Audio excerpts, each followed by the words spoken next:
cái thương hiệu như là cái đầu bát để bảo xe như nào thứ nhất là nó làm việc không hiện tại. Ngoài ra thì tổng phí lần này thì tổng phí của mình là 1.598.000 bao gồm phí nhất thì anh đồng ý có thể xung quanh nếu có thắc mắc thì anh có thể hỏi cái giải đáp này của mình. Còn đây là cái bản dấu hỏi của mình. Đây thì em sẽ để cho mình vào cái cầu cấp service của mình thì sẽ thời gian của mình khoảng tầm 25 phút cho được bảo dưỡng nữa.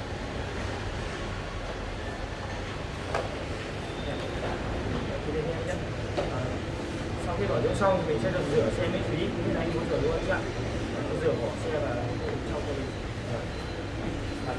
Vâng. Ngoài ra mình có một số cái đồ thay thế dầu máy dầu cái khoang cũ thì biết anh có muốn lấy lại mình cho anh nhỉ? Dạ vâng, thì để em bỏ đi nhé. Dạ vâng ạ. Còn đây là cái phiếu tiếp nhận xe ban đầu của mình. Thì trên phiếu thì em có ghi một số thông tin.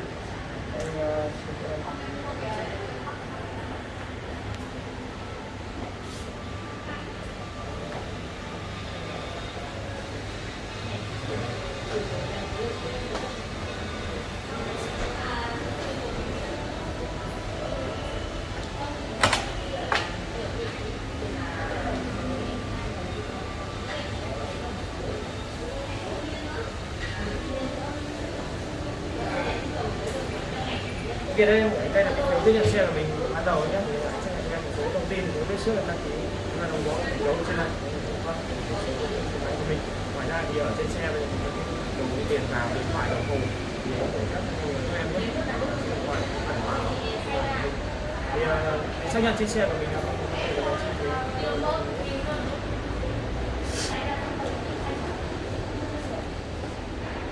Thời gian bảo dưỡng của mình nó sẽ rơi vào khoảng tầm 40 phút, bao gồm cả rửa xe miễn phí trong đang khởi động. Chờ đây là người lúc nó trà của đây được massage, này có thể sử dụng tất cả đều miễn phí.